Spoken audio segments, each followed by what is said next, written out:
Monsters have been the face of our irrational fears and captured our imaginations since the beginning of civilization. Like our fears, they come in all shapes and sizes and meet us in our nightmares. They can be physical manifestations of evil, serve as metaphors that reflect our current anxieties, or they can be cautionary tales about the consequences of man's meddling with the natural order. Movies have been the perfect medium to explore the darker corners of our minds and help create the iconic representations that we will forever associate with these movie monsters. How are y'all doing? This video is going to explore the history of werewolves in film. Legends of shapeshifters trace back to the time of the Greeks. That's right, there were werewolves before there was Jesus. Just saying. Stories existed all over the world, and different regions have very different beliefs about this mythical creature. The Navajo referred to them as Yina Delushi, or he goes on all fours. There's definitely a good joke in there, so leave it in the comments. They're also referred to as skinwalkers. Yeah, like that movie that no one saw. Unless you saw it. Most of our perceptions of werewolves can be traced back to European folklore. A Christian interpretation of old European myths developed during the medieval period, and it was seen to be associated with cursed souls and witchcraft. The original werewolf trials were thought to have been held in what is now Switzerland and France in a region called Vaud around the 1600s. Shortly after, it was brought to the New World by superstitious settlers. While the numbers of accused werewolves was substantially lower than those tried for witchcraft, some people truly believed that werewolves were real. And to further add to the confusion, multiple people even confessed to it, which I suppose if someone told me they'd stop pouring molten hot wax into my ear, I'd probably confess too. Since the beginning of cinema, there have been dozens of interpretations of werewolf lore. Some things, though, remain fairly consistent. The full moon usually causes the transformation, and silver usually kills them.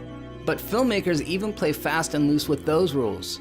Without further ado, let's go ahead and dive into some of the most influential werewolf movies.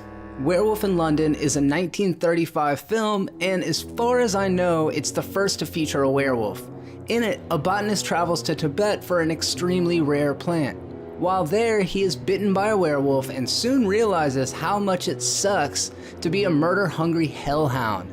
Like most of the best werewolf movies, this is a tragic tale with no happy endings. For me, a great werewolf movie needs a great werewolf, but this guy resembles Dr. Jekyll more than a lycanthrope. In 1941, Universal Pictures rolled out the Wolfman. It starred Lon Chaney Jr., who's still the name synonymous with the monster. Chaney's father portrayed the Phantom in The Phantom of the Opera, making them two of the most instantly recognizable faces in movie monster history. Wolfman also featured much better makeup than Werewolf in London did. The Wolfman has a creepy gothic atmosphere and some of the best sets I've seen in that era. I just love all the fog. Larry Talbot moves home to his inherited castle in a village in Wales where he is attacked by a werewolf. He begins to fall in love with a woman, but soon he starts to realize that he's gonna have to confront his true nature. The superstitious villagers are aware of the fact that werewolves exist and even have a little nursery rhyme to remember not to get eaten. Even a man who is pure in heart and says his prayers by night may become a wolf when the wolf bay blooms and the autumn moon is bright.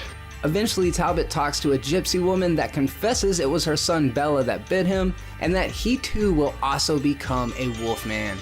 Bella is none other than the legendary Bela Lugosi, the actor that would go on to become the most iconic vampire of all time. For more on that, check out my Movie Monsters videos on vampires. The links are down in the description. The Wolfman was a hit with moviegoers, and Chaney reprised the role 4 more times in various other titles for Universal. One of the most memorable was 1943's Frankenstein Meets the Wolfman. In it, Chaney again stars opposite Lugosi, who portrays Frankenstein's monster this time around. The story involves a couple of grave robbers that accidentally revive the Wolfman, who goes on to accidentally revive Frankenstein's monster. This, of course, leads to an inevitable face-off that showcases the raw ferocity of these monsters, as well as the highly advanced fighting techniques and choreography of the 1940s. The film also features Dracula and a full-on musical number too. It's all really silly, but if you think about it, before there was a Marvel Cinematic Universe, back before there was even a Freddy vs. Jason, there were the Universal Monsters. Hammer horror films came onto the scene and changed the game when it came to genre filmmaking, and in 1961 they rolled out Curse of the Wolfman. Hammer was the British studio that rebooted several of the Universal properties, including Dracula and Frankenstein. Their approach was much darker and more violent, and it featured nudity, which naturally makes it better than the original versions, I think. The story follows a young man named Leon that became a werewolf because his mute mom was raped out of wedlock. Yikes. As Leon grows older and starts to fall in love, he's forced to confront his animalistic nature. And surprise, it doesn't end well for anybody. The movie borrows from the original while also reimagining it. It's a prime example of how to do a remake right. 1981 was a game changer that birthed the current werewolf genre as we know it today. The Howling and American Werewolf in London and the lesser-known Wolfin are three of my favorite movies on this list, which to me makes 1981 the best year for werewolf cinema ever. The Howling is about a news reporter suffering from amnesia and PTSD after being attacked by a serial killer in a porno theater. Oh yeah, and he turned out to be a werewolf. Can you imagine how terrifying that shit would be? Her therapist sends her and her husband to a resort called the Colony to recuperate. The Colony is full of a bunch of strange characters that we eventually learn are all werewolves. This movie was directed by the now famous Joe Dante and won the 1980 Saturn Award for Best Horror Film. It spawned like 12 sequels and is the longest running werewolf franchise in history. Some of them are okay, most of them are awful, but they all have something to offer genre fans. I actually like Part 5 and Part 6 quite a bit, and 2 is so fucking bizarre that you have to see it to believe it. Christopher Lee is in it in his most insane over-the-top role ever.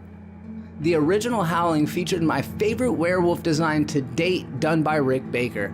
It's also got one of the best transformations in cinematic history, second only to An American Werewolf in London, also done courtesy of Rick Baker. An American Werewolf in London is about an American backpacker named David that gradually starts transforming into a hellhound after he and his friend are attacked by a werewolf on the moors. His friend dies, but he comes back as a ghost and starts to warn him of the pending danger that comes along with the full moon. This movie does an excellent job mixing elements of horror and comedy, which as we've seen isn't always an easy feat. The gore and effects were groundbreaking, and director John Landis went on to become one of Hollywood's most sought-after directors. And then, sadly, he went on to create Max Landis. Wolfin is an interesting little movie that's definitely the least popular of these three. It stars Albert Finney, and like The Howling, it's based on a novel. It's about an ex-NYPD officer that's brought back onto the force for one last job after the grisly murders of a wealthy magnate and his wife and their bodyguard. After several more violent deaths, the detective starts to suspect that local Native American construction workers may be responsible. It's revealed that these men are actually inhabited by a spirit that gives them the power to shapeshift into any animal. I can shift with the best of them. Shift? Shapeshift, we do it for kicks. Turn ourselves into a different animal. One night a salmon, next night a deer. Or a wolf? They're hunting and killing wealthy developers to prevent the destruction of their new urban hunting ground, all the abandoned buildings throughout New York City. It plays out like a crime noir or a procedural with supernatural and spiritual elements that really make it different from other werewolf movies. It also serves as a powerful allegory about the dangers of urbanization and the destruction of nature when it comes to the progress of humanity. In 1984, director Neil Jordan adapted a short story by Angela Carter called The Company of Wolves.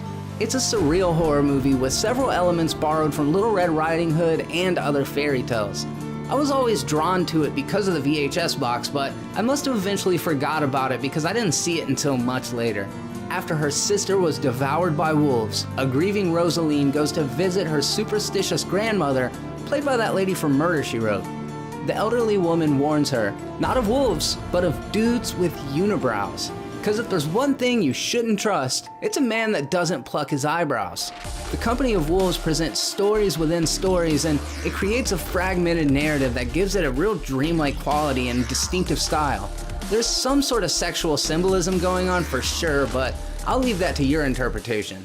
Well, we've run out of time for this week's video, but fear not, because part 2, we are going to explore the rest of Werewolf movies, and it'll be coming soon. In the meantime, check out some of the other Movie Monsters videos that I have here on the channel, subscribe to keep up with all of them, and let me know of some other monsters that I can cover in future videos. I'm thinking about doing Ghost of Dragons this time around, so cast your vote, or let me know about some other ones. I'm Jeremy, signing off.